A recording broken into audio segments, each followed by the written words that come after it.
Unconstitutional o labag sa batas ang impeachment complaint laban kay Vice President Sara Duterte. Ayon yan sa Korte Suprema. Pero hindi raw ibig sabihin nito na absuelto na ang bise.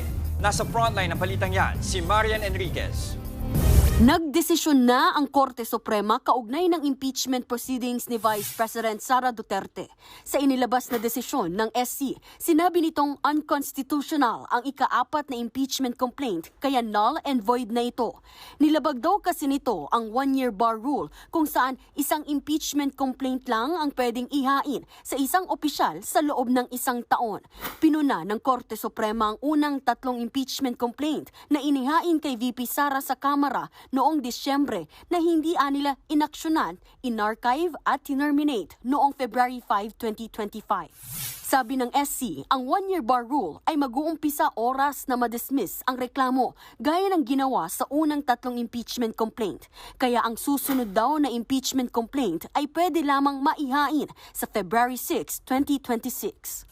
Hindi rin daw nabigyan ng due process si VP Sara sa ika-4 na complaint. Kabilang dyan ay dapat daw alam ng lahat ng kongresista ang lahat ng ebidensyang sumusuporta sa reklamo. Dapat din daw nabigyan ng pagkakataon si VP Sara na marinig ang kanyang panig bago i-transmit sa Senado ang reklamo. Dahil itinuturing na walang bisa ang reklamo, hindi raw valid ang pag-transmit ng Kamara sa ika-4 na impeachment complaint sa Senado kaya wala itong jurisdiksyon sa impeachment proceedings. Pero hindi raw ibig sabihin nitong inaabsuelto na ng Korte Suprema ang mga reklamo laban sa bise. Our fundamental law is clear. The end does not justify the means. Another quote, "There is a right way to do the right things at the right time. This is what the rule of just law means. This is what fairness or due process of law means, even for impeachment."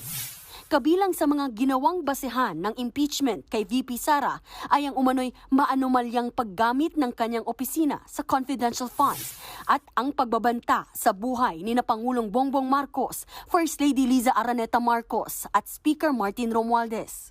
Kinalugod naman ng defense team ni VP Sara ang desisyon ng SC. Pagpapakita raw ito ng pagkilala ng Korte Suprema sa rule of law at sa mga limitasyon ng konstitusyon laban sa pang-aabuso ng impeachment process. Handa pa rin daw ang bise na sagutin ang mga aligasyon sa tamang forum. Ang prosekusyon hihintayin daw ang kopya ng desisyon pero naniniwala silang naaayon sa konstitusyon ang kanilang mga ginawa. We will all exhaust all means legally to assert the independence of the House of Representatives. Kinikilala naman ng Senate Impeachment Court ang desisyon ng SC. Nananatili raw committed ang Senado sa pagsunod sa constitutional order at sa pagtitiyak na masusunod ang due process. Ang palasyo naman, hindi pa raw napag-aaralan ang buong dokumento. We call on everyone to respect the Supreme Court and place their trust in our institutions.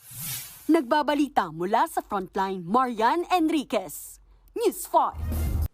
Mga kapatid, Mean Los Baños po, huwag magpahuli sa mga balita at impormasyong dapat ninyong malaman. Para sa mas malawak na balitaan at diskusyon, mag-follow at mag-subscribe na sa social media pages ng News 5.